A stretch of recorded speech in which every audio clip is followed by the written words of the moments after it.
যেদিন আমি মারা যাব, মারা যাওয়ার সঙ্গে সঙ্গে চারিদিকে সবকিছু নীরব, সবকিছু নীরব হইয়া যাইবে। সবাই আসবে, আমি কিছু বলতে পারবো না। সেই দিনও সূর্য উঠবে, সেই দিনও সকাল হবে, সেই দিনও দুপুর হবে, কিন্তু সেই দিন আমার কোনো কথা থাকবে না। সেই দিন আমি কোনো কিছুই বলতে পারবো না।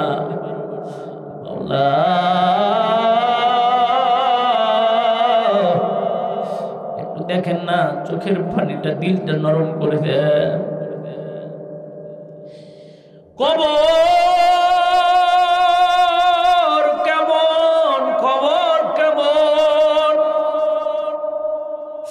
ফাতিমা রাদিয়াল্লাহু তাআলা আনহা যেদিন মারা যায়, সেই দিন কবরের পাশে এসে আব্দুল্লাহ ইবনে মাসউদ রাদিয়াল্লাহু তাআলা আনহু ডাক দিয়ে কয়, কবর তুমি কি জানো নাকি আজকে তোমার মধ্যে কারে রাখা হয়? কবর তুমি কি জানো? কবরের থেকে কোনো আওয়াজ নাই। কবর তুমি কি জানো তোমার মধ্যে কারে রাখা হয়? সে হলো জান্নাতের সরদারনি, সে হলো জান্নাতের সরদারনি। কবরের কোনো আওয়াজ নাই। ও কবর তুমি কি জানো নাকি এ হলো হাসান হোসাইনের মা? ও কবর তুমি কি জানো নাকি তোমার মধ্যে কাকে রাখা হয়? ইনি হলো বিশ্ব নবী, দয়ার নবী, মায়ার নবী মুহাম্মদুর রাসূলুল্লাহ সাল্লাল্লাহু আলাইহি ওয়াসাল্লামের মেয়ে। কবর বেয়াদবি করিও না, ও কবর বেয়াদবি করিস না। কবরের কেমন যেন জবান খুলে যায়, কোথা থেকে যেন আওয়াজ আসে, আওয়াজ দিয়ে বলে, আমি কবর কাউকেই চিনি না, আমি হাসান হোসাইনের মা কেউ চিনি না, আমি মুহাম্মদুর রাসূলুল্লাহ সাল্লাল্লাহু আলাইহি সাল্লামের মেয়ে কেউ চিনি না। ও বাপ ও মা গো, চোখটা একটু বন্ধ করে দাও। দেখো আমি মারা গেছি, তুমি মারা গেছো। ও মন একবার চিন্তা করো, আমি যখন মারা গেলাম, আমি মারা যাওয়ার সঙ্গে সঙ্গে আমার মা আমার পাশে এসে আমারে ধাক্কা দেয়, আমারে ধাক্কা দেয়। ঘুমের মধ্যে মারা গেছেন। একবার চিন্তা করেন, ঘুমের মধ্যে মারা গেছেন, মা কাছে আসছে, মা কাছে আসছে, মা চিৎকার করে কান্দে। আপনি চিন্তা করতেছেন কেন কান্দে, কি জন্য কান্দে, কেন কান্দে? আপনি তখনও ভাবতেছেন হয়তোবা আপনি ঘুমের মধ্যে স্বপ্ন দেখতেছেন, আপনি ভাবতেছেন হয়তোবা আপনি এখনো ঘুমের মধ্যেই আছেন, কিন্তু না রে বাপ, না রে মা, আপনি ঘুমের মধ্যে নাই, আপনি ঘুমের মধ্যে নাই, আপনি মারা গেছেন, আপনি মারা গেছেন। চারিদিকে অনেকগুলা মানুষ এসে হাজির, আপনার পাশে কোরআন তেলাওয়াত করে। পাশে যখন কোরআন তেলাওয়াত করে, এতদিন আপনাকে শুয়ে রেখে কেউ কোরআন তেলাওয়াত করে নাই, আজকে কেমন যেন কোরআন তেলাওয়াত করে। কি জন্য কোরআন তেলাওয়াত করে? ওরে মন একবার চিন্তা করো, তুমি যখন মারা গেছো, মারা যাওয়ার সঙ্গে সঙ্গে তোমারে সুন্দর করে গোসল করাতে দিবে, সুন্দর করিয়া গোসল করে দিবে। এতদিন তোমারে গোসল করাইছে, তুমি নিজেই গোসল করছো সুন্দর সাবান দিয়া, সাবান দিয়ে গোসল করছো। সেই দিনের গোসলটাও ব্যতিক্রম, সেই দিনের গোসলের মধ্যে বড়ই পাতার গরম জলে গোসল করাবে, বড়ই পাতার গরম জলে যেদিন গোসলটা করে দিবি, গোসলটা করাইয়া দিয়া তোমাকে যখন সাজাবে সেই দিন আর কোনো নতুন কাপড় নাই রে যুবক, সেই দিন আর কোনো নতুন কাপড় নাই। তোমারে সুন্দর করে সাদা কাপড় দিয়ে মোড়ায়া তোমারে কবরের দিকে নিয়ে যাবে। ওরে মন, তখন তুমি চিন্তা করবা এই যে যে চারজন আমাকে ধরেছে, এই চারজন হয়তো আমার সঙ্গী হয়ে যাবে। কবরের দিকে নিয়ে যাবে, কবরের দিকে নিয়া তোমারে আস্তে করে নামায়া তিনজন যখন কবরের মধ্যে নামবে, ওরে মন, তখন তুমি চিন্তা করবা এই তিনজন হয়তো আমার সঙ্গী হবে। কিন্তু কিছুক্ষণ পরে দেখলা ওই তিনজনও একজন একজন করে উঠে যাচ্ছে। তখন তুমি ভাববা আমার আল্লাহ ছাড়া আর কেউ নাই। মাটির দেহ, মাটির ঘর, মাটির দেহ, মাটির ঘর, মাটির হবে বিছানা। আপনজন হলেও কেউ কবরে যাবে না, আপনজন হলেও কেউ কবরে যাবে না। সন্তান বলো, ভাই বলো, আদরের স্ত্রী বলো, সন্তান বলো, ভাই বলো, আদরের স্ত্রী বলো, সবাই তোমাকে তাড়িয়ে দিবে, কেউ সাথে রবে না। কবর বাড়ি কেউ তোমার আপন হবে না। তোমার এই কবরের মধ্যে রাখিয়া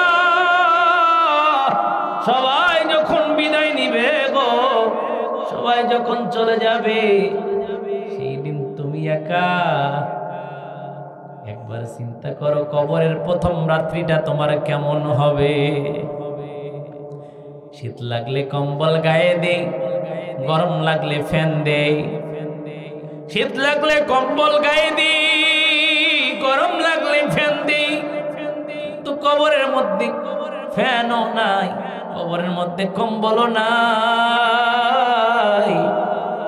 আহারে ওরে মন, তুমি একবারও চিন্তা করলা না যে মরতে হবে? আজকে একটা জানাজা করে আসলাম শেরপুর বনমরিচা, আমার জুমার মসজিদ, ওখানে আজকে একটা জানাজা করে আসলাম। সেখানে গিয়ে আমি বলেছি জানাজাটা এমন, জানাজা যখন করানো হয়, জানাজা করার সময়, জানাজার নামাজের সময় লাশটার সামনে দিয়া ইমাম সাহেব লাশের সামনে দাঁড়ায়। কিন্তু এতদিন কত নামাজ পড়ছি, ইমামের সামনে তো কোনো লাশ থাকে না। কিন্তু জানাজার নামাজটা ব্যতিক্রম। আপনি যেদিন জন্ম নিয়েছেন, জন্ম নেওয়ার সময় আপনার কানে আজান দিয়েছে, আপনার কানে আজান দিয়েছে, আজান দিয়েছে, একামত হয়ে গেছে, নামাজের আর তো সময় বেশি বাকি নাই। সেই জন্য ইমানদার মুসলমান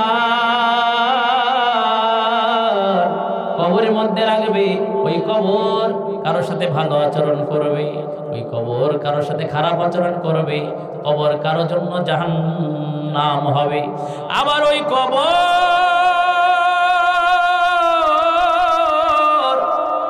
কারোর জন্য জান্নাতের বাগান হবে। বলেন তো দেখি বাবা, এখানে আমরা যারা আসলাম, একবারও কি কবরের কথা মনে হয়েছে? একবারও কি আমাদের মনে হয়েছে আমাদের মরা লাগবে? আমি লিখব চিঠি দেব তোমায়, পাখি পৌঁছে দিও রোজায়। আমি থাকব বসে আশায়, চিঠির উত্তর আসবে আমার গায়ে। আমি থাকব বসে আশায়, চিঠির উত্তর আসবে আমার গায়ে। আমি লিখব চিঠি দেব তোমায়, পাখি পৌঁছে দিও রোজায়। আমি লিখব চিঠি দেব তোমায়, পাখি পৌঁছে দিও রোজায়। কবে আসবে মাদিনা মদিনার পয়গাম গায়ে বাঁধবো হাজিদের ঘরাম কবে আসবে মদিনার পয়গাম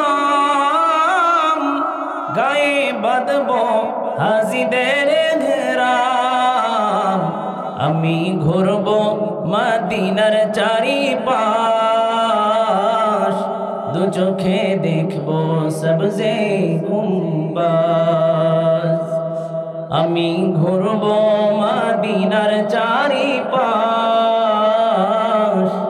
দু চোখে দেখবো সবজে গুম্বাজ আমি লিখব চিঠি দেব তোমায় পাখি পৌঁছে দিও রোজায় চিঠির উত্তর যদি গোনা পাই এ জীবন মরণ সবই যে বৃথায়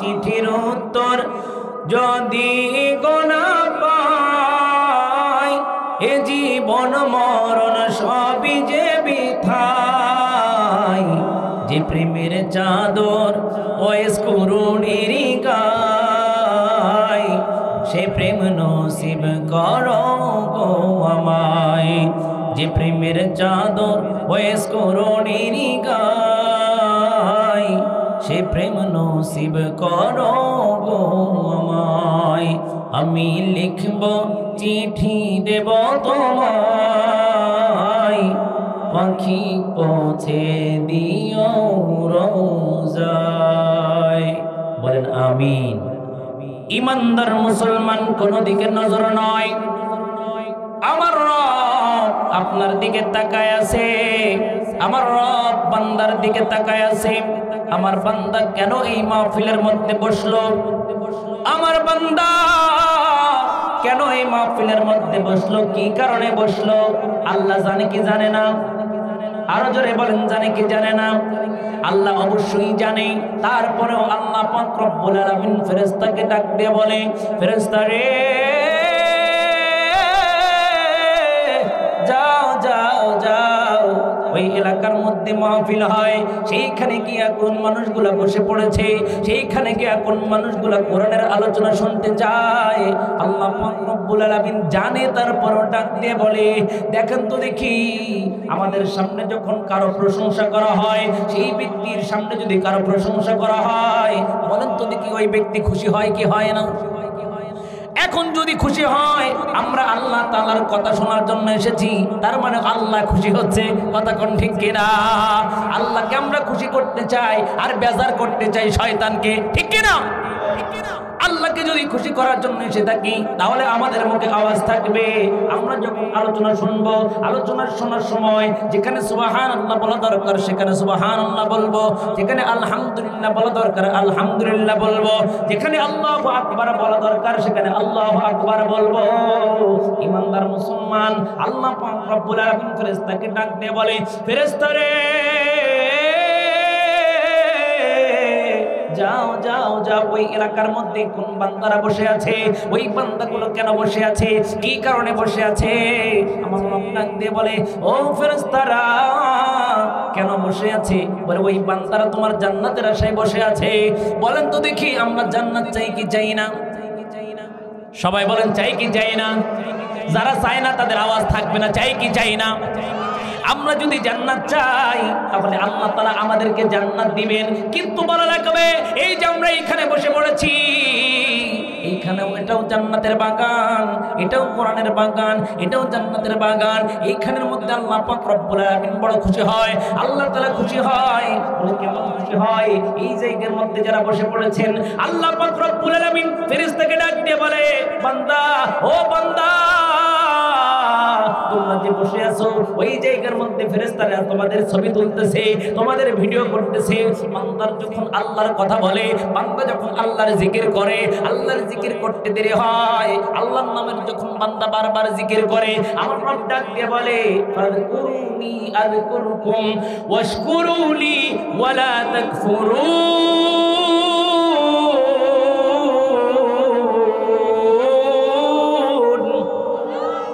আল্লাহ পাক রব্বুল আলামিন ডাক দিয়ে বলে ফাযকুরুনি আযকুরকুম ওয়াশকুরুলি ওয়ালা তাকফুরুন।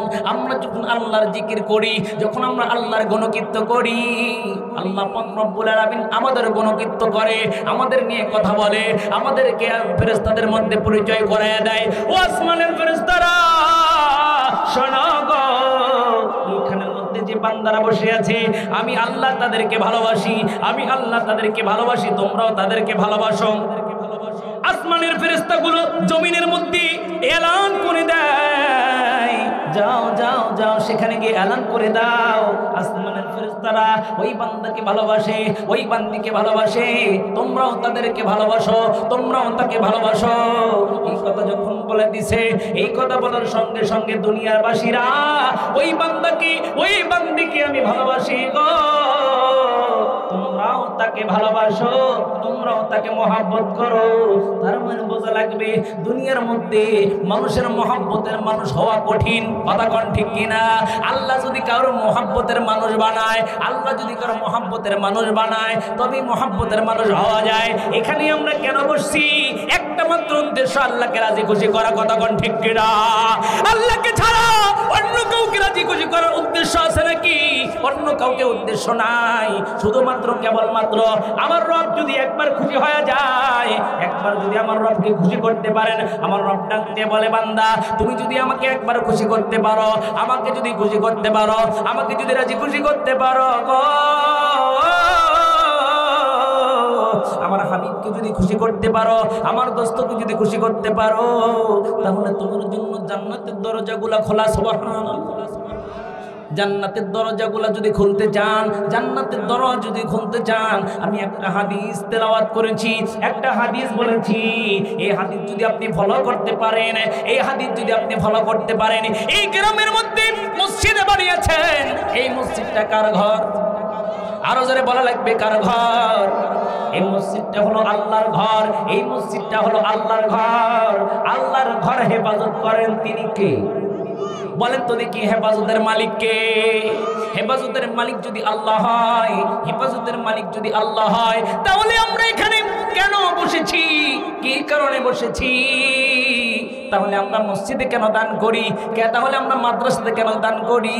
এই জন্যই দান করি, এই জন্যই টাকা দেই, এই জন্যই পয়সা দেই। আল্লাহ তাআলা আমাকে দিয়েছে বলেই আমি দেই। কথা কোন ঠিক কিনা?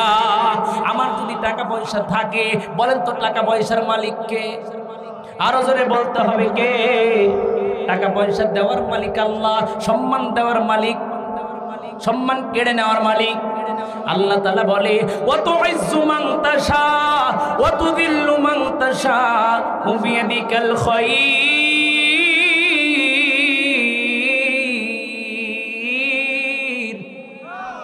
ইন্নাকা আলা কুল্লি শাইইন কাদির।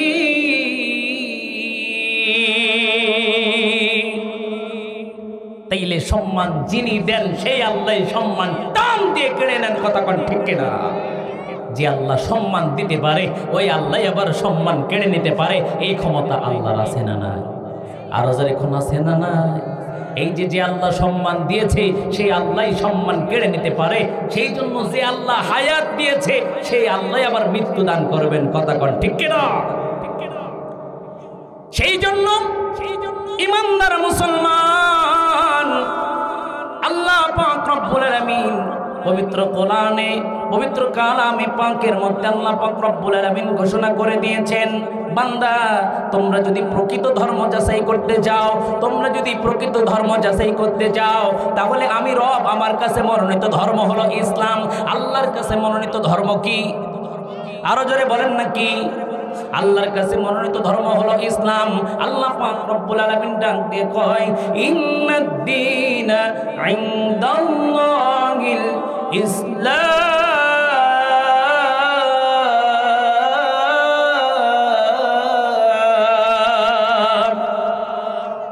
আল্লাহর আল্লাহর কাছে মনোনীত ধর্ম হলো ইসলাম, আল্লাহর কাছে মনোনীত দিন হলো ইসলাম।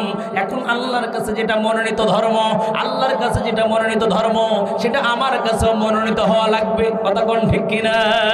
আল্লাহর কাছে যেটা পছন্দ সেটা আমার কাছেও পছন্দ হওয়া লাগবে।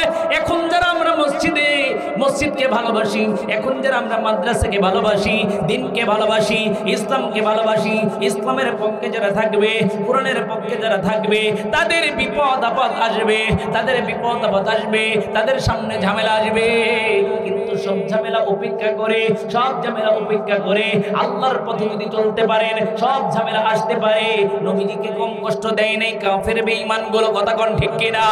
আমার নবীজিকে আবু জেহেল কম কষ্ট দেয় নাই, উতবা সাইবা কম কষ্ট দেয় নাই। আমার নবীজিকে এত কষ্ট দিয়েছে, আমার নবীজিকে এত নির্যাতন করেছে। ইমানদার মুসলমান আমার নবীজিকে কম কষ্ট দেয় নাই। আল্লাহর নবী, দয়ার নবী, মায়ার নবী মুহাম্মদুর রাসূলুল্লাহ সাল্লাল্লাহু আলাইহি ওয়াসাল্লাম এইভাবে বসে আছেন। হঠাৎ করে একজন বালক আসলো, এসে বলতেছি, ইয়া রাসূলুল্লাহ, ইয়া হাবিবাল্লাহ, আপনার কাছে আমার একটা বিচার আছে। বলে কি বিচার? কি বিচার দিতে চাও বলো দেখি, কি বিচার দিবা? নবীজি ডাক দিয়ে বলে, হে বলো কি বলতে চাও বলো। ডাক দিয়ে বলি, ইয়া রাসূলুল্লাহ, ইয়া হাবিবাল্লাহ গো, নবী গো, আমার বিচার হলো আবু জেহেল আমার কাছ থেকে টাকা নিয়েছে, অনেকগুলো সম্পদ নিয়েছে। বলে কিভাবে নিয়েছে? বলে আমি যখন ছোট ছিলাম, আমি ছোট থাকা অবস্থায় আমার বাবা যখন মৃত্যু অবস্থায়, মৃত্যু নিয়ে যন্ত্রণা নিয়ে যখন বাবা ছটফট করে গো, সময় আমার বাবা আমাকে কার কাছে রেখে যাবে এই কথা চিন্তা করিয়া আমার বাবা যখন মানুষ তালাশ করতেছিল, আবু জেহেল হঠাৎ করে এসে হাজির হয়। আবু জেহেল এসে ডাক দিয়ে বলে, তুমি কেন চিন্তা করো গো? আমি আবু জেহেল আছি, আমি আবু জেহেল তোমার সন্তানকে লালন পালনের দায়িত্ব নিলাম। আবু জেহেল এই কাজগুলো করত, সন্তানের লালন পালনের দায়িত্ব নেওয়া ঠিক, সন্তান লালন পালনের দায়িত্ব ঠিকই নেয়, কিন্তু লালন পালন করে না, কিন্তু লালন পালন করে না। জমিগুলা নিজের দায়িত্ব নেওয়ার পর আর খোঁজ নেয় না, আর খোঁজ নেয় না। কেন খোঁজ নেয় না? এতিমগুলার, এতিম সন্তানের এইরকম মাল যখন সে বন্টন করে না, নিজের কাছে রেখে দেয়, ওই সন্তান যখন বড় হয়ে যায় ঘাট ধাক্কা দিয়ে বের করে দেয়। ওই সন্তান যখন বড় হয়ে যায় সেই দিন বলে নবীজির কাছে এসে বলতেছে, ইয়া রাসূলুল্লাহ, ও নবী, আমি গিয়েছিলাম আবু জেহেলের কাছে, আমি গিয়েছিলাম টাকা চাওয়ার জন্য, আমি গিয়েছিলাম কিছু সম্পদ চাওয়ার জন্য। নবী গো, আমাকে কার ধাক্কা দিয়ে বের করে দিয়েছে, আমাকে টাকা দেয় নাই। নবীজির কাছে যখন এই কথাগুলো বলতেছে, নবীজি আমার ডাক দিয়ে কয়, চলো তো দেখি কেন তোমাকে টাকা দিল না। যখন নবীজি আবু জেহেলের কাছে যায়, আবু জেহেলের কাছে যাওয়ার সঙ্গে সঙ্গে আবু জেহেল ডাক দিয়ে কয়, ও মুহাম্মদ সাল্লাল্লাহু আলাইহি ওয়াসাল্লাম, এখানে কেন আসছো? এখানে কি জন্য আসছো? ডাক দিয়ে কয়, চাচা গো,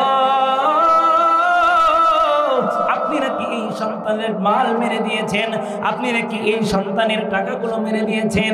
এতিমের হক নষ্ট করবেন না গো চাচা, আল্লাহ তাআলা বিপদ দিবে। কাল কঠিন মুসিবতের সময় আপনার বড় মুসিবত হবে। সুতরাং এর জমা জমি যা রয়েছে সব দিয়ে দেন, সব টাকা পয়সাগুলো ফেরত দিয়ে দেন।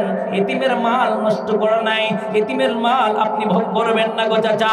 এই কথা যখন বলে গো, কয় আমি পরকালকে বিশ্বাস করি না। আবু জেহেল কয়, পরকালে কি হবে? মৃত্যু হলেই তো সব শেষ। বলেন তো দেখি, মৃত্যু হলে সব শেষ? মৃত্যু হলে কি সব শেষ হয়ে যায়? না, মৃত্যু হলে শুরু হয়, যার শুরু আছে আর শেষ নাই। মৃত্যু যখন হবে দেখবেন, কোন বান্দা যখন মারা যায়, মারা যাওয়ার পর আত্মীয় স্বজন সবাই আসে, আসে কি আসে না? আত্মীয় স্বজন ঠিকই আসে। কেউ কি বলেন সঙ্গী হয়? আওয়াজ দেন। সন্তান, বাপ, মা, আহা, আদরের স্ত্রী, সেই স্ত্রী কয় তাড়াতাড়ি ঘর থেকে বের করে দাও। ভয় লাগে, এতদিন ভয় লাগে নাই। কথা কন ঠিক কিনা? এতদিন ভয় লাগে নাই, ভয় লাগে কখন? যখন মানুষ মারা যায়। বাঘ মারা গেলে মানুষ গিয়ে লাথি দেয়, আর মানুষ মারা গেলে কাছে যায় না, ঠিক কি না? হ্যাঁ, বাঘ মারা গেলে পা দিয়ে লাথি দেয়, অথচ মানুষ মারা গেলে কাছে যায় না, ভয় লাগে। কিসের ভয়? আফসোস। সেই জন্য এতিমদের সম্পদ যদি কেউ নষ্ট করে, আমার রব সহ্য করতে পারে না, আমার রব সহ্য করতে পারে না। আমার রব ডাক দিয়ে কয়, এতিমের সম্পদ তুমি নষ্ট করেছো। যে এতিমের সম্পদ নিজের পেটে ঢোকায়, সে কি ঢোকায়? জাহান্নামের আগুন নিজের পেটে ঢোকায়। নবীজি আমার ডাক দিয়ে কয়, চাচা গো, আপনি তাড়াতাড়ি ওর সম্পদগুলো দিয়ে দেন। ভাই, কিসের সম্পদ? পরকালে আবার কোন বিচার আচার আছে নাকি? কোন পরকাল আছে নাকি? আমি পরকাল বিশ্বাস করি না।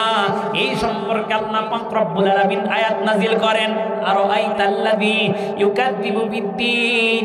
যারা পরকালকে বিশ্বাস করতে চাও না, যারা পরকালকে বিশ্বাস করো না, তাদের ব্যাপারে আল্লাহ তাআলা আয়াত নাজিল করেছেন।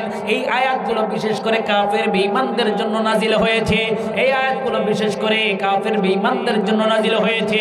কাফের বেঈমানগুলো পরকালকে বিশ্বাস করে না, কিন্তু যারা মুসলমান বলেন তো পরকাল বিশ্বাস করে কি করে না?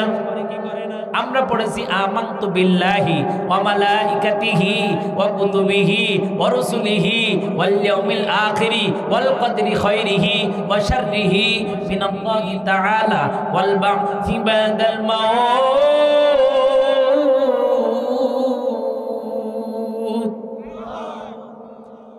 আমরা বিশ্বাস করি কি করি না? এই যে 7টি জিনিসের উপর ঈমান আনা লাগবে, এই ঈমান আমাদের আছে না নাই? আরো জোরে বলেন, আছে না নাই? এই 7টি জিনিস, আমানতু বিল্লাহ, আল্লাহর উপরে ঈমান। বলেন, আল্লাহ আছে না নাই? যাদের আওয়াজ নাই বুঝবো তাদের মধ্যে সন্দেহ আছে। আল্লাহ আছে না নাই? আরো জোরে, আছে না নাই? আল্লাহ আছে। আমানতু বিল্লাহ ওয়া মালাইকাতিহি, আল্লাহর ফেরেশতা আছে না নাই? বলেন না, আছে না নাই? ওয়া কুতুবিহি, আল্লাহ যে কিতাব সমূহ নাজিল করেছেন, এই কিতাব আছে না নাই? ওয়া রাসূলিহি, আল্লাহ যে রাসূলগণদেরকে দুনিয়াতে পাঠিয়েছেন, এই রাসূলগণ দুনিয়াতে এসেছিলেন কি আসেন নাই? এসেছিলেন। আমাদের নবীও এসেছিলেন। ওয়া কুতুবিহি ওয়া রাসূলিহি ওয়াল ইয়াউমিল আখিরি, এবং পরকালের প্রতি আমাদের বিশ্বাস আছে না নাই? যদি না থাকে, ঈমান থাকবে, আল্লাহ তাআলা আমাদেরকে জীবিত করবেন যে পুনরায়, এই বিষয়ে যদি ঈমান না থাকে, আবু জেহেল বিশ্বাস করে না যে মরার পরে আবার তুলবে। কে বিশ্বাস করে না? আবু জেহেল। আবু জেহেল, আবু জেহেলকে কে কে ভালোবাসেন? হাত তোলেন তো। কেউ আছেন? আবু জেহেলের বাড়ি পায়খানা হয়েছে, বলেন সুবহানাল্লাহ। পায়খানা হয়েছে, সুবহানাল্লাহ কোন? ওর বাড়ি পায়খানা হয়েছে, নাউজুবিল্লাহ। কিসে পায়খানা হয়েছে? তার মানে আল্লাহ তাআলা ওকে দুনিয়াতেই লাঞ্ছিত করেছে। কথা কোন ঠিক কিনা? আমার নবীজিকে লাঞ্ছিত করতে চেয়েছিল আবু জেহেল, কিন্তু আমার রব কয়, আমার নবীজিকে তুমি লাঞ্ছিত করবা, আর আমি রব ছেড়ে দিব না, তোমার বাড়িটা পায়খানা হয়ে যাবে। সুবহানাল্লাহ। শুধু কি তাই নাকি? আমার নবীজিকে গালি দিয়েছিল, নুনুল কলবি ওয়া মা ইয়াসতুরুন মা আনতা বিনিআমাতি রাব্বিকা বিমাজনুন। নবীজিকে পাগল বলে গালি দিয়েছিল আবু জেহেল, উতবা, সাইবা সহ নবীজিকে পাগল বলে গালি দিয়েছিল। বলেন তো, আমার নবীজি কি পাগল? আরো জোরে, আমার নবীজি পাগল না। তারা বলতেছিল মুহাম্মদ সাল্লাল্লাহু আলাইহি ওয়াসাল্লাম তার কাছে যেন যেও না, সে কিন্তু পাগল। সে কিন্তু আওয়াজ নেই, সে কিন্তু পাগল, তার কাছে গেলে কিন্তু তোমাদের অসুবিধা হতে পারে। তখন বলেন তো দেখি, কোন মানুষ যদি পাগল হয়, ওই পাগলকে দেখার জন্য মানুষ দৌড়ায়। কথা কোন ঠিক কিনা? দেখি পাগলটাই কেমন পাগল। গিয়ে দেখে এত সুন্দর চেহারার মানুষ কখনো পাগল হতে পারে না, এত সুন্দর চেহারার মানুষ কখনো পাগল হতে পারে না। পাগলের চুল তো থাকবে এলোমেলো, পাগলের চেহারা থাকবে অন্যরকম মাখানো নোংরা, কিন্তু আমি দেখছি যে পাগলের দিকে তাকাই, সে তো দুনিয়ার পাগল না। সে যখন তেলাওয়াত করে, তার তেলাওয়াত শুনতে দিলের মধ্যে মজা পায়, তার তেলাওয়াত শুনতে অন্তরটা ভরে যায়। বলে এটা পাগল না, কালেমা পড়ে মুসলমান হয়ে যায়। বলেন, আবু জেহেল নবীজিকে পাগল বানাতে গিয়ে নিজেই পাগল সেজে বসে আছে। কথা কন ঠিক কিনা? ইমানদার মুসলমান কোন দিকে নজর নয়। আবু জেহেল পরকালকে বিশ্বাস করে না, পরকালে কি হবে সেটা বিশ্বাস করে না। আমার রব এই ব্যাপারে আয়াত নাজিল করে দিয়েছেন, আবু জেহেল বিশ্বাস করুক যেই না করুক পরকাল আছে না নাই। ও ইমানদার মুসলমান একটু গভীর মনোযোগ দিবেন। আবু জেহেল উতবা সাইবা সহ আমার নবীজিকে কম কষ্ট দেয় নাই, আমার নবীজিকে কম জ্বালায় নাই। তারপরেও আমার নবীজি কোরআন ছেড়ে দিয়েছে নাকি? আমার নবীজি কোরআন ছাড়ে নাই, আমার নবী কালেমার দাওয়াত তো বন্ধ করে নাই। বলেন তো দেখি, আমাদের উপর যদি এরকম নির্যাতন হতো তাহলে কি আমরা কালেমার দাওয়াত দিতাম? হ্যাঁ, আমরা তো কালেমার দাওয়াত দিতামই না, বরং আমরা কি করতাম? এখান থেকে পালিয়ে যেতাম। কথা কোন ঠিক কিনা? আমার নবীজি পালায় নাই, আমার নবীজি কোরআনের দাওয়াত দিয়েছে, ইসলামের দাওয়াত দিয়েছে, ভয় পায় নাই। ভয় করব কাকে? আরো জোরে বলেন। ভয় যদি আল্লাহকে করি গো, ভয় যদি একমাত্র আল্লাহকে যদি করতে পারি তবেই আমাদের নাজাত হবে। আল্লাহকে ছাড়া কাউকে ভয় করি না। নারায়ে তাকবীর। আল্লাহকে ছাড়া কাউকে ভয় পাই না, আল্লাহকে ছাড়া কাউকে ভয় করি না। আল্লাহ কি শুধু ভয় পাই। আবু জেহেল কি করে? এতিমদের সম্পদ যখন মেরে মেরে খায়, নবীজির কাছে গিয়ে বলে, ইয়া রাসূলুল্লাহ, নবী গো, আমার সম্পদ তো আবু জেহেল এইভাবে মেরে দিয়েছে। নবীজি যখন ডাক দেয়, কয় আবু জেহেল তাড়াতাড়ি তার সম্পদটা দিয়ে দাও, তাড়াতাড়ি তার সম্পদটা দিয়ে দাও। সম্পদের কথা যখন বলেছে, বলার সঙ্গে সঙ্গে আবু জেহেল ডাক দিয়ে কয়, আমি পরকালকে বিশ্বাস করি না, আমি পরকালকে বিশ্বাস করি না। যখন এই কথা বলছে গো, আল্লাহ পাক রব্বুল আলামিন সঙ্গে সঙ্গে আয়াত নাজিল করে দিয়েছেন, সেই পরকাল বিশ্বাস করুক চাই না চলুক, মৃত্যু বরণ করার সঙ্গে সঙ্গে তার কবরে আযাব শুরু হয়ে যায়। ঠিক কি না? তুমি পরকালকে বিশ্বাস করো আর না করো, তারপরে সেই এতিমদের ঘাট ধাক্কা দিয়ে বের করে দেয়। এতিমদের যখন ঘাট ধাক্কা দিয়ে বের করে দেয়, ফাযালিকাল্লাযী ইয়াদউল ইয়াতীম।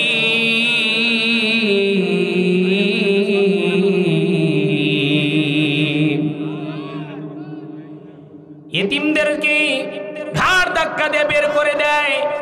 সরাসরি আল্লাহ তাআলা আয়াত নাজিল করে দিয়েছেন। কাফেরদের বৈশিষ্ট্য, কাফেরদের গুণাবলীর মধ্যে পড়ে যায়। ঘাট ধাক্কা দিয়ে যখন বের করে দেয়, তাদের সম্পদগুলো লুণ্ঠন করে নেয়, তাদের সম্পদগুলো নিজের আয়ত্তে নিয়ে নেয়। সম্পদগুলো আয়ত্তে নিয়ে শুধু ক্ষান্ত হয় নাই, সেই রকম ভাবে ঘাট ধাক্কা দিয়ে বের করে দেয়। আবার তাদেরকে খাবার দেয় না। কেউ যদি খাবার খাওয়াতে চায় তাকেও অনুৎসাহিত করে, তাকেও উৎসাহিত করে না। বলেন তো দেখি, এতিমদের মাথায় যদি কোনো মানুষ হাত বুলিয়ে দেয়, হাত বুলিয়ে দেওয়ার সঙ্গে সঙ্গে এতিমের মাথায় যখন হাত রাখে, আনা ওয়াকাফিল ইয়াতীমা ফিল জান্নাতি হাকাযা, কোনো মানুষ যখন এতিমদের মাথার উপরে হাত রাখে, হাত রাখার সঙ্গে সঙ্গে তার হাতের মধ্যে যতগুলো লোম পড়ে যায় ততগুলো সওয়াব আল্লাহ তাআলা তার আমলনামায় দিয়ে দেয়। তাইলে এতিমদের ভালোবাসার দরকার আছে না নাই? তাইলে এতিমদের যদি ভালোবাসা লাগে, এতিমদের মাথার উপরে যদি হাত রাখা যায়, এতগুলো সওয়াব পাওয়া যায়। আমার নবী দুটি আঙ্গুল উঁচু করলেন, দুই আঙ্গুল উঁচু করিয়া আমার নবী ডাক দিয়ে কয়, ও আমার সাহাবারা শোনো, এই যে দুটি আঙ্গুল উঁচু করলাম, এই দুটি আঙ্গুলের মধ্যে কতটুকু ফাঁকা রয়েছে? ইয়া রাসূলুল্লাহ, ইয়া হাবিবাল্লাহ, এই আঙ্গুলের মধ্যে বেশি ফাঁকা নাই।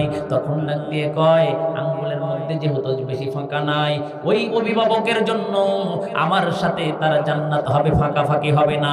ওই অভিভাবক যে এতিমের অভিভাবক হবে, এতিমকে যে ভালোবাসবে, এতিমকে যে খাবার দিবে, এতিমকে ঘাট ধাক্কা দিয়ে বের করে দিবে না, এতিমের সম্পদ মেরে খাবে না, তার জান্নাত তার আমি নবীর জান্নাত পাশাপাশি হবে। বলেন সুবহানাল্লাহ।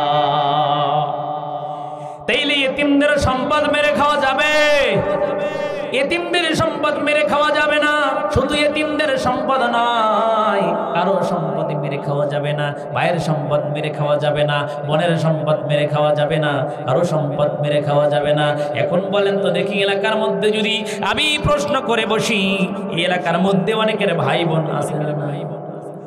এখন ভাই বোন আছে, ভাই কিন্তু বোনের সম্পত্তি দিতে চায়। কথা বলেন, বোনের সম্পত্তি দিতে চায় না। কেন দিতে চায় না? এই জন্যই দিতে চায় না, তার ভাগ থেকে সম্পদ কমে যাবে। কিন্তু না, সেও যে বাপের মেয়ে, তুমিও সেই বাপের মেয়ে সন্তান। কথা কোন ঠিক কিনা? তুমিও জন্ম নিয়েছো, তোমার বোনও জন্ম নিয়েছে, তোমার ফুপুও জন্ম নিয়েছে, কিন্তু তাকে বাদ দিয়া আগে দেখতাম আগের মানুষগুলো ছেলেদেরকে বেশি পছন্দ করতো, ভালোবাসতো। সন্তানকে বড় বড় মাছের মাথা দেয় আর মেয়ের প্লেটের মধ্যে খাবার অল্প একটু তরকারি দেয়। বলেন তো দেখি, এটা কি উচিত? আপনি আজকে সন্তানকে, ছেলে সন্তানকে বড় মাছের মাথা দিয়েছেন, কাল মেয়ের প্লেটের মধ্যে দেন, কিন্তু আপনি সেটা করেন না। মা দেখবেন বেশিরভাগ এই কাজগুলো করে, মেয়েদেরকে ঠকায়, মেয়েদেরকে ওই রকম ভালোবাসে না। একটা কথা মনে রাখবেন, মা তুমিও মা, আমারও মা আছে, সকলেরই মা আছে। এই মারা যদি একটু ব্যতিক্রম করে, একটা মায়ের যদি 5টা সন্তান থাকে, এই 5টা সন্তানের মধ্যে সবাইকে ভালোবাসা কিন্তু সমান হয় না। হয় নাকি? এক একজনের প্রতি আলাদা ভালোবাসা থাকে। ছোট সন্তানের প্রতি আলাদা ভালোবাসা, বড় সন্তানের প্রতি আলাদা ভালোবাসা, মেজর প্রতি আলাদা ভালোবাসা। এই যে ভালোবাসা, আপনি যদি সমান ভালোবাসা না দিতে পারেন, আপনি যদি ইনসাফ বন্টন না করেন, আপনি যদি সমান ভালোবাসা না দেন, তাহলে আল্লাহর কাছে জবাবদিহি করা লাগবে। কথা কোন ঠিক কিনা? ইমানদার মুসলমান, আল্লাহর কাছে জবাবদিহি করা লাগবে, আল্লাহর কাছে ধরা পড়া লাগবে। আল্লাহর কাছে যখন ধরা পড়ে যাব, কোনো উপায় নাই, কোনো উপায় থাকবে না। হযরত ওমর ফারুক রাদিয়াল্লাহু তাআলা আনহুর কাছে একজন দৌড়ে আসলেন। আসার পরে জিজ্ঞাসা করলেন, হে যুবক, এই মহিলাকে তুমি দৌড়ে দৌড়ে কেন আনো? এই মহিলার শরীরে দেখতেছি পানির সাথে রক্ত। ইয়া রাসূলুল্লাহ, ইয়া হাবিবাল্লাহ। ওমর ফারুক রাদিয়াল্লাহু তাআলা আনহু যখন নবীজির কাছে এই বর্ণনা যখন করে গো, ওমর ফারুকের দরবারে যখন চলে আসছে, ওমর ফারুক রাদিয়াল্লাহু তাআলা আনহু বলতেছে, হে যুবক, তোমার স্ত্রীকে এইভাবে দৌড়াদৌড়ি করে আনো কেন? কি জন্য আনতেছো? সাথে কয়, আমিরুল মুমিনিন, এই জন্যই আমার বউকে দৌড়াদৌড়ি করে আনতেছি। আমার বউ তো ভালো না, আমার বউ জিনা করেছে, আমার বউ খারাপ কাজ করেছে। এই রকম ভাবে বলে, তোমার বউয়ের শরীরে রক্ত কেন? কি কারণে তোমার স্ত্রীর শরীরে রক্ত? ডাকতে কয়, আমিরুল মুমিনিন, আমার স্ত্রীর শরীরে রক্ত থাকার কারণ হলো আমার বউ 6 মাস পেটে বাচ্চা, ওই বাচ্চা এখন 6 মাসে ডেলিভারি দিয়েছে। কন্ত দেখি, এলাকার মধ্যে যদি 6 মাসে বাচ্চা দেয়, তাহলে ওই মহিলাকে ভালো বলবে না খারাপ বলবে? বিয়ে হয়েছে 6 মাস হলো, 6 মাসের মাথায় যদি বাচ্চা দেয়, ভালো বলবে? হ্যাঁ, কি বলবে? বলবে খারাপ মহিলা। কথা কোন ঠিক কিনা? ওমর ফারুক রাদিয়াল্লাহু তাআলা আনহু এই বিচারগুলো সহ্য করতে পারে না। ওমর ফারুক রাদিয়াল্লাহু তাআলা আনহু ডাক দিয়ে কয়, কি হয়েছে খুলে বলো। যুবক ডাক দিয়ে কয়, আমিরুল মুমিনিন, তাহলে শুনেন, আমি 6 মাস যাবত বিবাহ করেছি, 6 মাস হয়ে গেল, 6 মাসের বাচ্চা তার পেটে কিভাবে আসলো? এখন ডেলিভারি দিয়ে দিয়েছে, বাচ্চাও দেখে আবার বড়, তাহলে এটা কিভাবে সম্ভব? পাশে বসা হযরত আলী রাদিয়াল্লাহু তাআলা আনহু, আলী রাদিয়াল্লাহু তাআলা আনহু পাশে বসা গো। আলী রাদিয়াল্লাহু তাআলা আনহু চুপচাপ শুনতেছেন। দেখেন ওমর ফারুক রাদিয়াল্লাহু তাআলা আনহু কি বিচার করে, তার বিচারে কি ফয়সালা আসে। এই কথা বলিয়া ওমর ফারুক রাদিয়াল্লাহু তাআলা আনহু বলতেছে, হে যুবক, তুমি কিভাবে বুঝলা? বলতেছে, আমার বিয়ের বয়স মাত্র 6 মাস, 6 মাসের মাথায় বাচ্চা দিয়েছে। বলেন তো দেখি আমিরুল মুমিনিন, এই মহিলা কি ভালো নাকি? এই মহিলা তো ব্যভিচারিণী, এই মহিলা তো জিনাকারিণী। বলেন তো দেখি, এলাকার মধ্যে যদি এমন কেউ করে, এমন কিছু মহিলা আছে, তারা বলে উঠবে, আমি আগেই বুঝছিলাম পেটে কিছু নিয়ে আসছে। ঠিক কিনা? বলবে আমি আগেই টের পাইছিলাম, খালি হাতে আসে নাই, কিছু নিয়েই আসছে। কথা কন ঠিক কিনা? তারা এই কথাগুলো বলবে এলাকার মানুষ। যখন ওমরে ফারুক রাদিয়াল্লাহু তাআলা আনহু ফয়সালা দিলেন, ওমরে ফারুক রাদিয়াল্লাহু তাআলা আনহু ফয়সালা দিলেন। কি ফয়সালা দিলেন? ওমরে ফারুক রাদিয়াল্লাহু তাআলা আনহু ডাক দিয়ে কয়, যুবক, আমি ফয়সালা দিয়ে দিলাম, এই মহিলাকে পাথর নিক্ষেপ করে হত্যা করা হবে। এই ফয়সালা যখন দিয়ে দিছি, ফয়সালা দেওয়ার সঙ্গে সঙ্গে পাশে বসা হযরত আলী রাদিয়াল্লাহু তাআলা আনহু ডাক দিয়ে কয়, ভাই আপনি কি ফয়সালা দিলেন? এই ফয়সালা মনে হয় উচিত হলো না, এই ফয়সালা মনে হয় উচিত হলো না। বলে কেন, কি হয়েছে? বলে আপনার ফয়সালা উচিত হয় নাই, কারণ আল্লাহ পাক রব্বুল আলামিন জানিয়ে দিয়েছেন 3 বছর অর্থাৎ 30 মাস আল্লাহ পাক রব্বুল আলামিন সময় দিয়েছেন বাচ্চা দুধ খাওয়ানোর জন্য, এবং পেটে বাচ্চা আসা পর্যন্ত, ডেলিভারি হওয়া পর্যন্ত 30 মাস। কয় মাস? কথা কয় না, কয় মাস? 30 মাস। ওয়া হামলুহু ওয়া ফিসালুহু 30 শাহরা। আল্লাহ পাক রব্বুল আলামিন 30 মাস সময় দিয়েছে। এই 30 মাস এখন কিভাবে ভাগ করা হবে? কয় মাস দুধ খাবে, কয় বছর দুধ খাবে, এখন পেটের মধ্যে কত বছর কত মাস থাকবে, এটা এখন কিভাবে ভাগ করা হবে? আল্লাহ পাক রব্বুল আলামিন কিভাবে ফয়সালা করে দিলেন? হযরত ওমরকে ডাক দিয়ে বলে, ওমর ভাই, আপনার বিচার মনে হয় সঠিক হলো না। এই ফয়সালা যদি হয়ে যায় তাহলে তো ওই মহিলার বিপদ হয়ে যাবে। ডাক দিয়ে কয়, এইভাবে বিচার করলে হবে না। আল্লাহ পাক রব্বুল আলামিন জানায়া দিয়েছে গো, والوالدات يرضعن أولادهن حولين كاملين لمن أراد أن يتم الرضاعة। আল্লাহ পাক রব্বুল আলামিন জানায় দিয়েছে বাচ্চাকে দুধ খাওয়ানো যাবে 2 বছর। কয় বছর? আরো জোরে। 2 বছরে দুধ খাওয়ানো যাবে। এখন বাচ্চাকে 2 বছর দুধ খাওয়ানো যাবে। আমাদের এলাকার এমন মহিলা আছে 3 বছর 5 বছর হয়ে যায় তারপর বাচ্চাকে দুধ খাওয়ায়, আছে না নাই? তার মানে তারা আল্লাহর আইনের বিরোধিতা করলো। কথা কোন ঠিক কিনা? ভাই বাচ্চা ছাড়ে না, বাচ্চা ছাড়ে না, সেই জন্য জোর করে খাওয়ায়। কথা কয় ঠিক কিনা? বাচ্চা ছাড়ে না সেই জন্য জোর করে খাওয়ায়। বলেন তো দেখি, আল্লাহ নিষেধ করেছে যেহেতু চলবে, খাওয়ানো যাবে না। আল্লাহ পাক রব্বুল আলামিন দেখেন, ওখানে বললাম 30 মাস, মোট কয় মাস? আওয়াজ করে না, কয় মাস? মোট হলো 30 মাস। ওমর ফারুক ফয়সালা দিয়ে দিয়েছে পাথর মেরে ফেলা লাগবে। এখন হযরত আলী ডাক দিয়ে কয়, হযরত আলী ডাক দিয়ে কয়, ভাই ওমর, আপনার বিচার কিন্তু হলো না।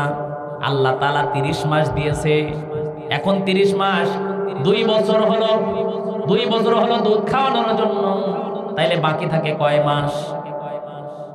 আওয়াজ করে না, বাকি থাকে 6 মাস। কিন্তু বাচ্চা ডেলিভারি দিয়েছে কয় মাসে? হিসাব কি মেলে? কথা কয় না, আওয়াজ করে বলেন, হিসাব মেলে?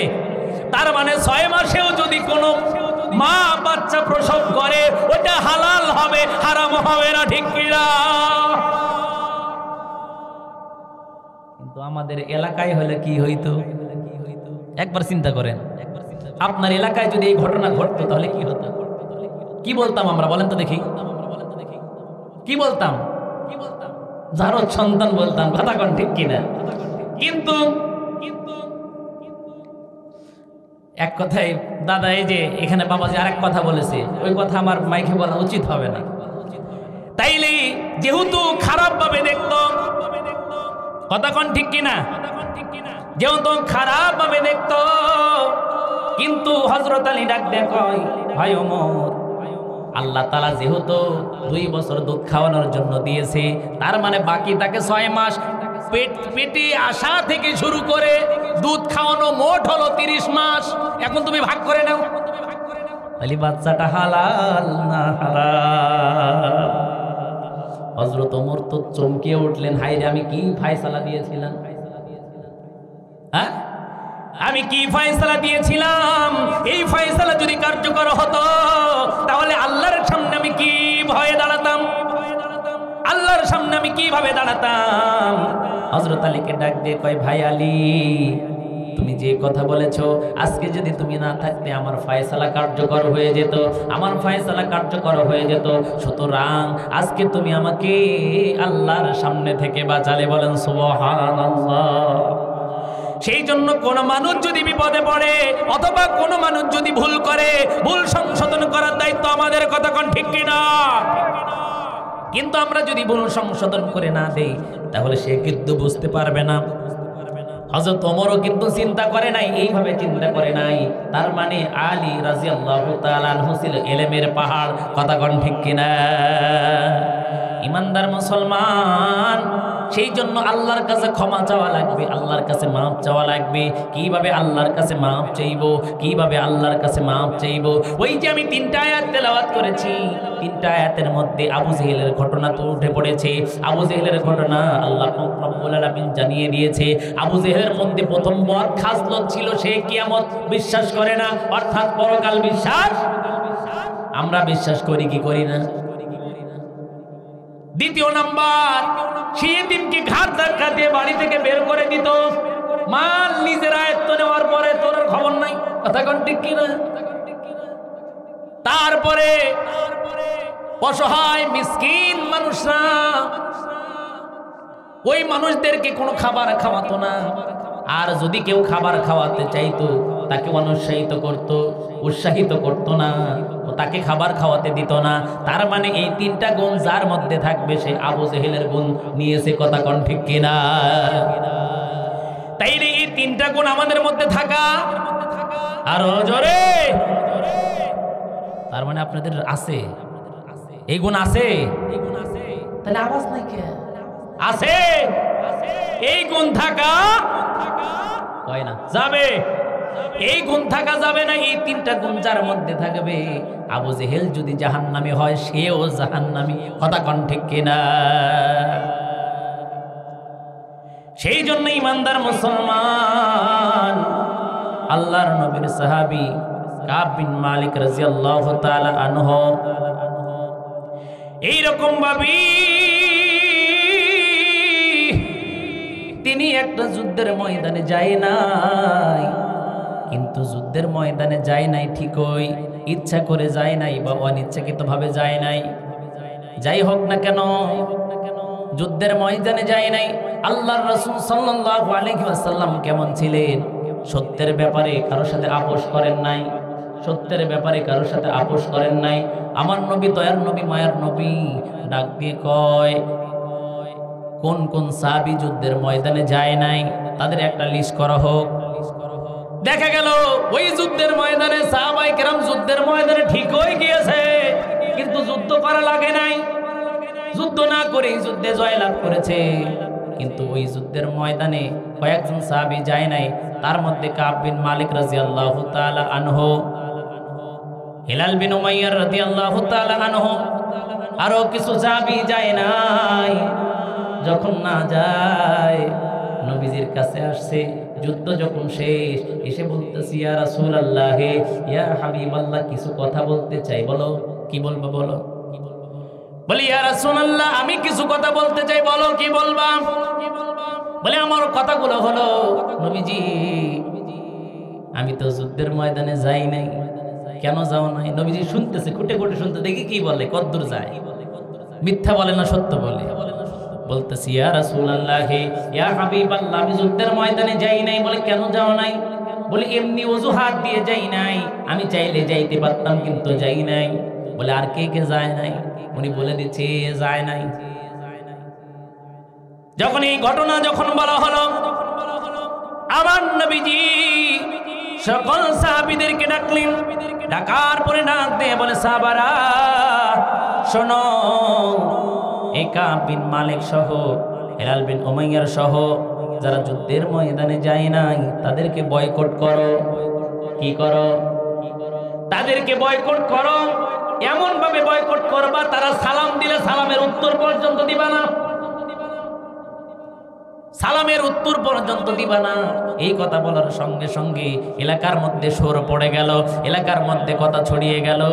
এলাকার মধ্যে যখন কথা ছড়িয়ে গেছে, রাসূলের কথা বলেন সাহাবায়ে কেরাম মানবে কি মানবে না? আরো জোরে বলেন, মানবে কি মানবে না? আমার নবী, দয়ার নবীর কথা সাহাবায়ে কেরাম অক্ষরে অক্ষরে পালন করে। কাব বিন মালিক যখন বাড়ির দিকে রওনা হয়ে গেছে, বাড়ির দিকে যাওয়ার পর বাড়িতে গিয়া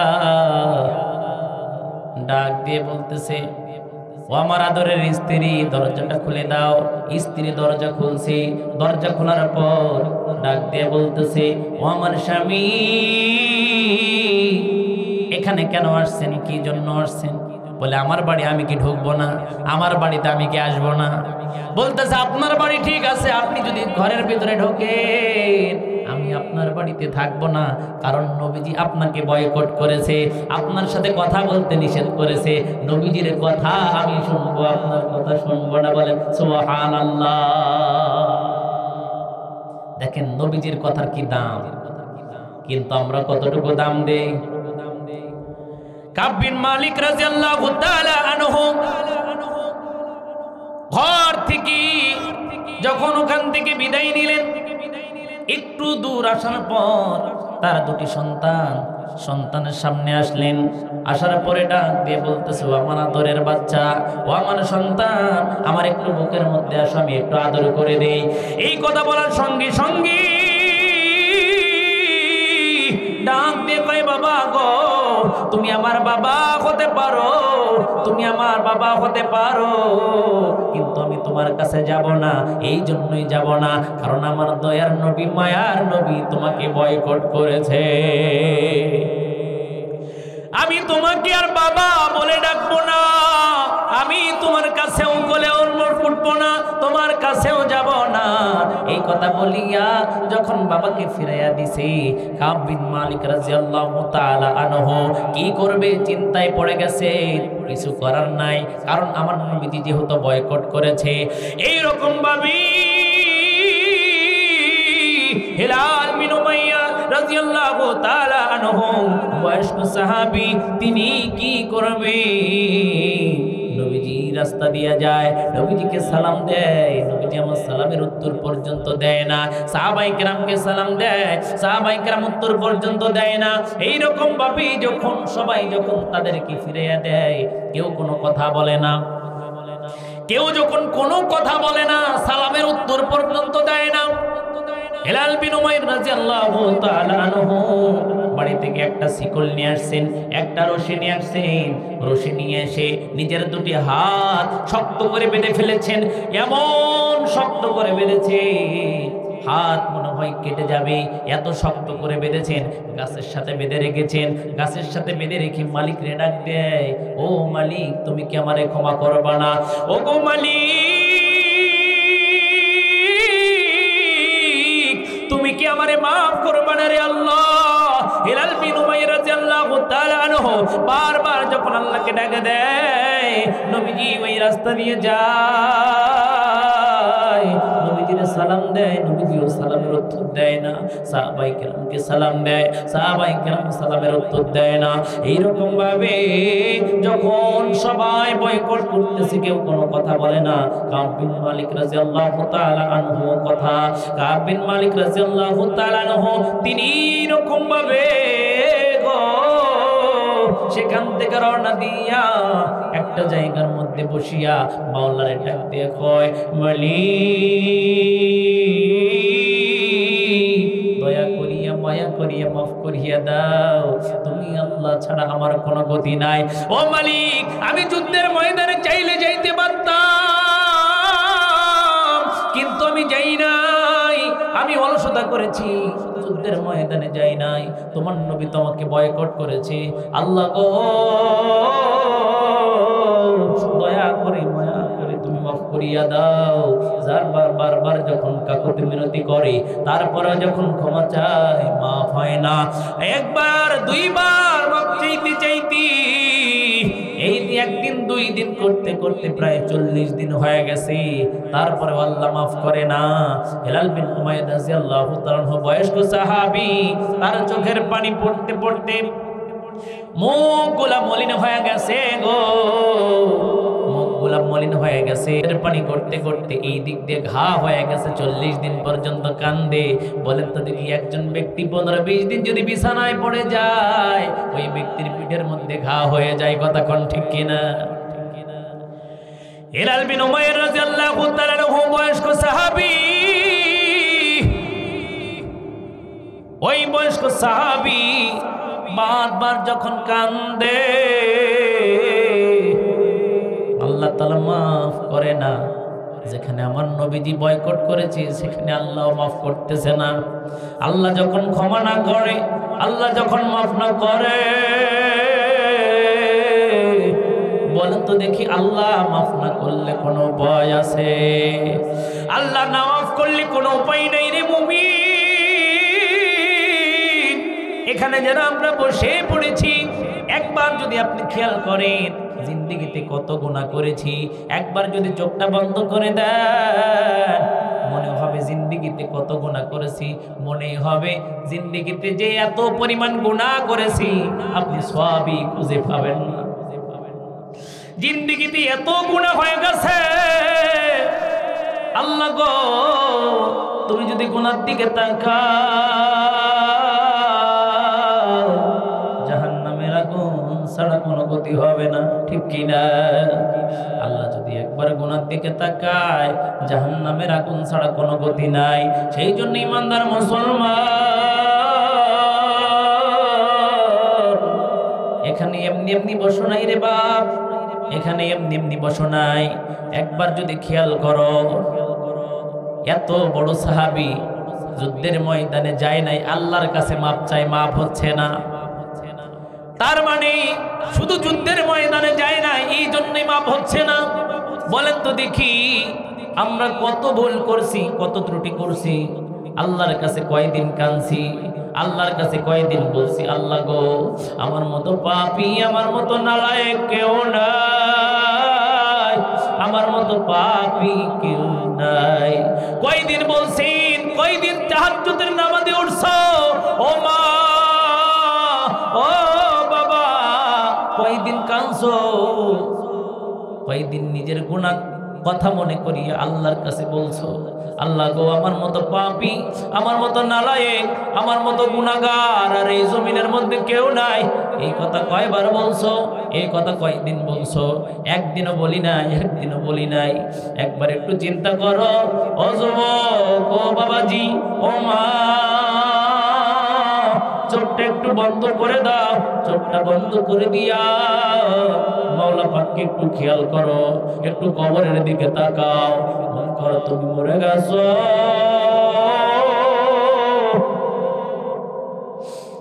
সবাই একটু চোখটা বন্ধ করে দেন, চোখটা একটু বন্ধ করে দেন, কথাগুলো একটু দিলের কানে শোনেন, দেখেন না দু ফোঁটা চোখের পানি ফেলতে পারেন কিনা। ইমানদার মুসলমান, ওই কবর এত কঠিন, যেদিন আমি মারা যাব, মারা যাওয়ার সঙ্গে সঙ্গে চারিদিকে সব কিছু নীরব, সব কিছু নীরব হইয়া যাইবে, সবাই আসবে, আমি কিছু বলতে পারবো না। সেই দিনও সূর্য উঠবে, সেই দিনও সকাল হবে, সেই দিনও দুপুর হবে, কিন্তু সেই দিন আমার কোনো কথা থাকবে না। সেই দিন আমি কোনো কিছুই বলতে পারবো না।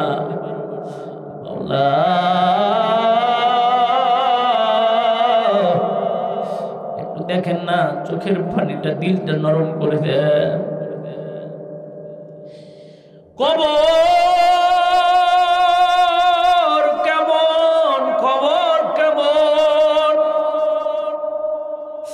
ফাতিমা রাদিয়াল্লাহু তাআলা আনহা যেদিন মারা যায়, সেই দিন কবরের পাশে এসে আব্দুল্লাহ ইবনে মাসউদ রাদিয়াল্লাহু তাআলা আনহু ডাক দিয়ে কয়, কবর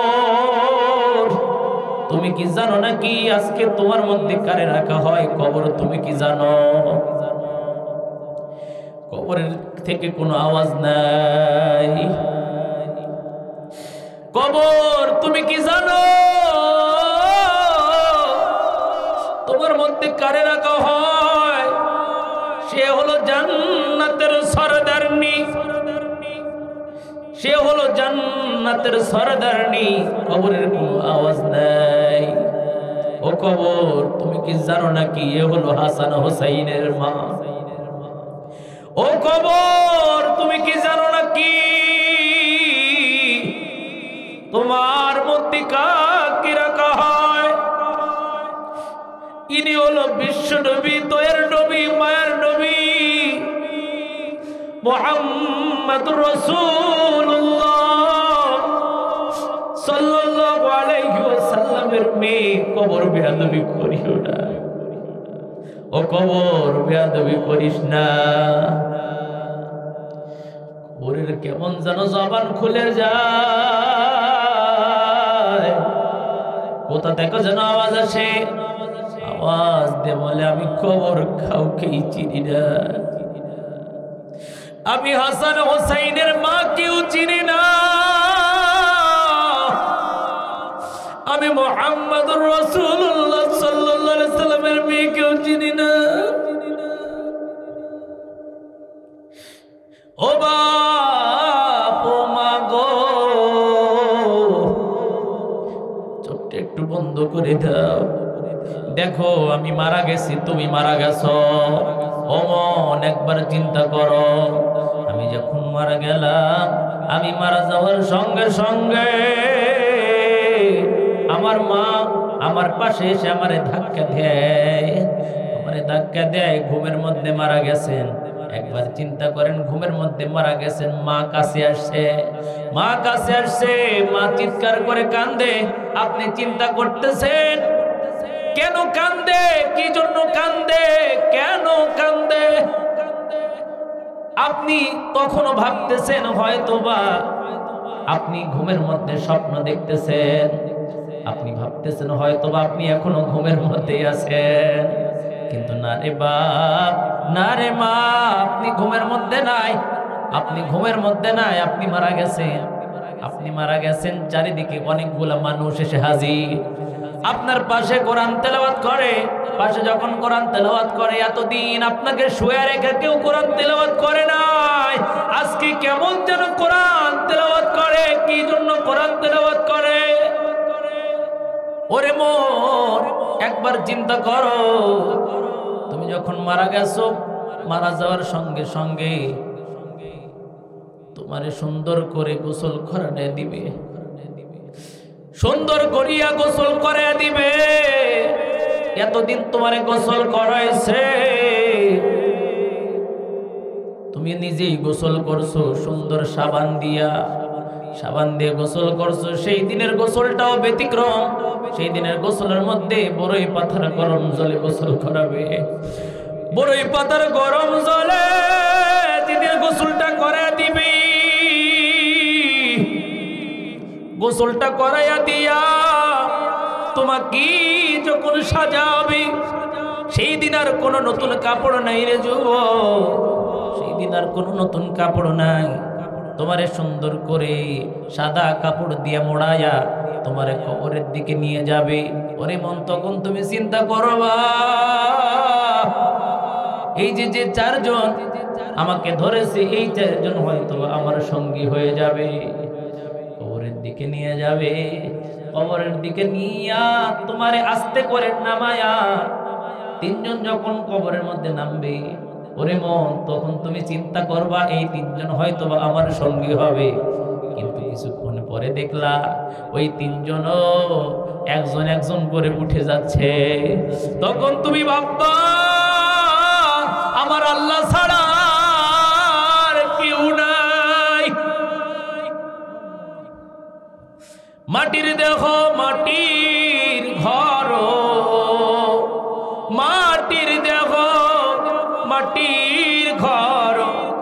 মাটির হবে বিছানা,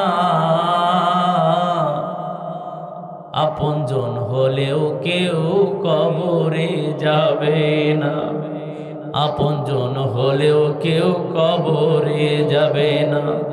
সন্তান বলো ভাই বলো আদরের স্ত্রী বলো, সন্তান বলো ভাই বলো আদরের স্ত্রী বলো, সবাই তোমাকে তাড়িয়ে দিবে, কেউ সাথে রবে না, কবর বাড়ি কেউ তোমার আপন হবে না। তোমার এই কবরের মধ্যে রাখিয়া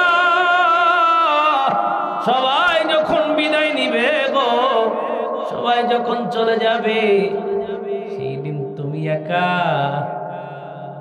একবার চিন্তা করো কবরের প্রথম রাত্রিটা তোমার কেমন হবে। শীত লাগলে কম্বল গায়ে দেই, গরম লাগলে ফ্যান দেই, শীত লাগলে কম্বল গায়ে দিই, গরম লাগলে ফ্যান দিই। তো কবরের মধ্যে ফ্যানও নাই, কবরের মধ্যে কম্বলও নাই। আহারে ওরে মন, তুমি একবারও চিন্তা করলা না যে মরতে হবে? আজকে একটা জানাজা করে আসলাম শেরপুর বনমরিচা, আমার জুমার মসজিদ, ওখানে আজকে একটা জানাজা করে আসলাম। সেখানে গিয়ে আমি বলেছি জানাজাটা এমন, জানাজা যখন করানো হয়, জানাজা করার সময়, জানাজার নামাজের সময় লাশটার সামনে দিয়া ইমাম সাহেব লাশের সামনে দাঁড়ায়। কিন্তু এতদিন কত নামাজ পড়ছি, ইমামের সামনে তো কোনো লাশ থাকে না, কিন্তু জানাজার নামাজটা ব্যতিক্রম। আপনি যেদিন জন্ম নিয়েছেন, জন্ম নেওয়ার সময় আপনার কানে আজান দিয়েছে, আপনার কানে আজান দিয়েছে, আজান দিয়েছে, একামত হয়ে গেছে, নামাজের আর তো সময় বেশি বাকি নাই। সেই জন্য ইমানদার মুসলমান কবরের মধ্যে রাখবে, ওই কবর কারোর সাথে ভালো আচরণ করবে, ওই কবর কারোর সাথে খারাপ আচরণ করবে, কবর কারোর জন্য জাহান্নাম হবে। আবার ওই কবর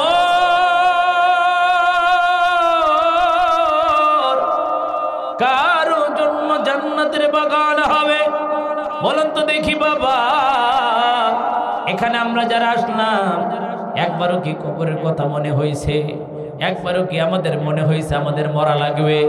ও মা, ও বাবা, সংসারের মধ্যে ঝামেলা করিও না, সংসারের মধ্যে ঝামেলা করিও না।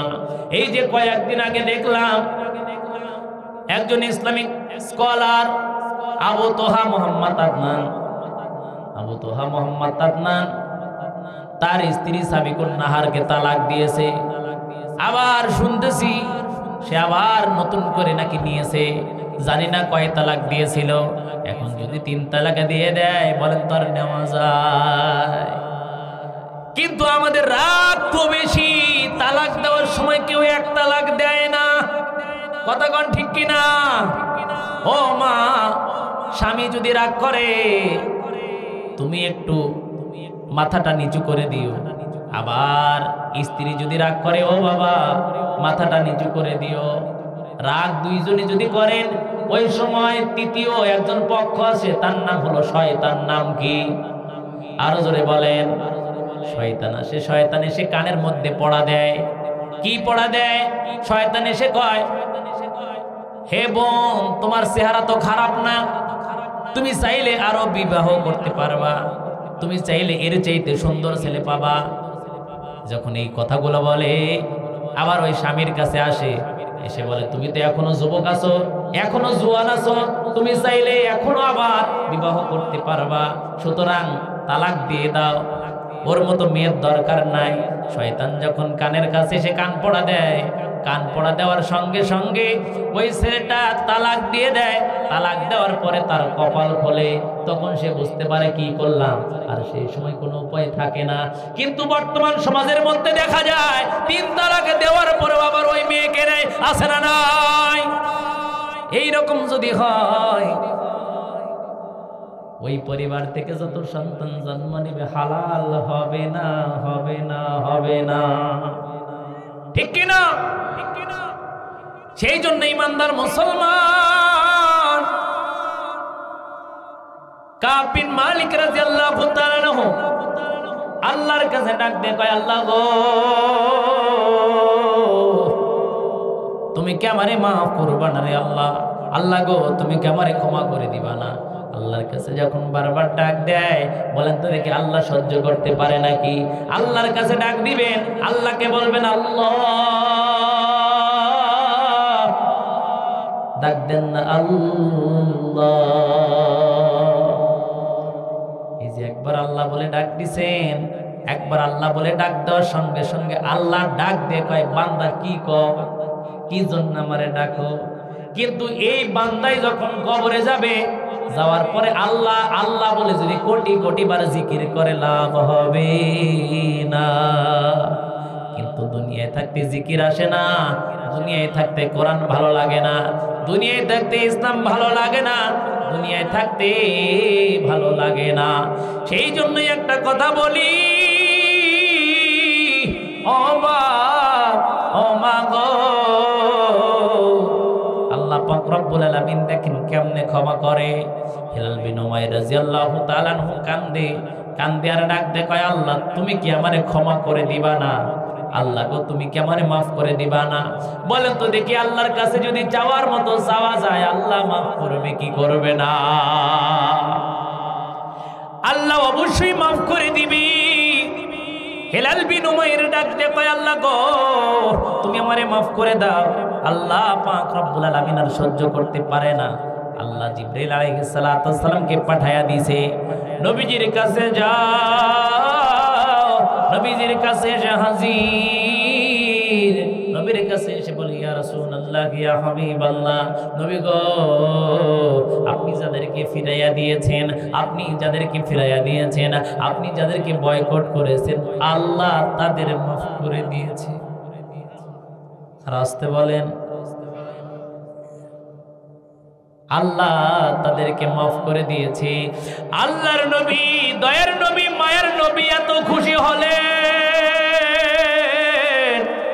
নবী আমার এত খুশি হলেন, যাও যাও যাও, আমার সাহাবীদেরকে ডেকে আনো, কাব বিন মালিককে ডেকে আনো, হিলাল বিন উমাইয়াকে ডেকে আনো, আরো সাহাবীদেরকে ডেকে আনো।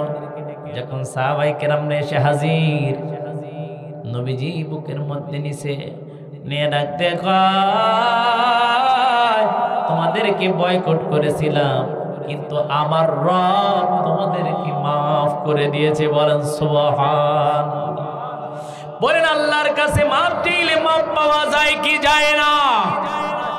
আল্লাহর কাছে যদি মাফ চান, তাহলে আল্লাহ তাআলা মাফ করে দিবে। সুতরাং আল্লাহর কাছে চাওয়ার মতো চাওয়া লাগবে। আল্লাহর কাছে কেমন করে চাইবেন? আল্লাহর কাছে বলবেন, আল্লাহ গো, আমার মতো পাপী আর কেউ নাই, আমার মতো নালায়েক আর কেউ নাই। আল্লাহ গো, জিন্দেগিতে যত গুনাহ করছি আর গুনাহ করব না, জিন্দেগিতে যত পাপ করেছি আর পাপ করব না। বলেন, আসমানের মালিককে, আওয়াজ দিয়ে, আসমানের মালিককে, জমিনের মালিককে, হায়াতের মালিককে, রিজিকের মালিককে, সবকিছুর মালিক যদি আল্লাহ হয়, কিন্তু সেই আল্লাহরে কেমনে ভুলে থাকি? এই যে আল্লাহর কোরআন আছে, এই কোরআনকে ভালোবাসি কি বাসি না? এই কোরআনকে কতটুকু ভালোবাসা লাগবে? এই কোরআনকে কতটুকু ভালোবাসা লাগবে? এই কোরআনকে যদি কেউ ভালোবাসে, আমার ডাক দিয়ে কয়, আমি তাকে ভালোবাসি। সুবহানাল্লাহ।